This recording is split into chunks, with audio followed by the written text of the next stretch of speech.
Importante saisie à Nancy, de la drogue, des armes et de l'argent. Un bon coup réalisé par la police nancéienne et les douanes hier. Un jeune homme de 24 ans a été interpellé. C'est une belle prise qu'ont opérée hier la police de Nancy et les douanes, de la drogue, des armes et de l'argent en liquide. Le tout dans une maison cossue de la banlieue nancéienne. Un jeune homme de 24 ans a été interpellé. Les détails avec Jean Baudin et Jacques Garniche. Douaniers et polices judiciaires ont interpellé mardi dans la soirée Mohamed, un jeune homme de 24 ans. Plusieurs perquisitions ont eu lieu, dont ici, dans un quartier résidentiel de Laxou, au domicile des parents, là où vit le jeune homme. Dans la salle de bain, on trouve 7 600 € en petites coupures. Mais lorsque Mohamed est pris, il s'apprête à rentrer dans un appartement à Villers-lès-Nancy, un appartement dont il a les clés et qui sert de lieu de stockage. Le SRPJ et la douane vont trouver 43 kilos d'héroïne, mais aussi de la cocaïne, du cannabis.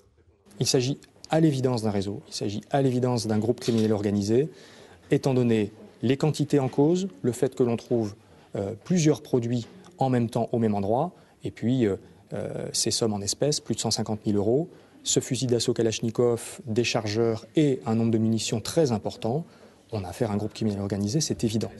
Il y en a tout de même pour 1 million d'euros. Quant à l'appartement de Villers-lès-Nancy, il a été loué par un prête-nom sous une fausse identité.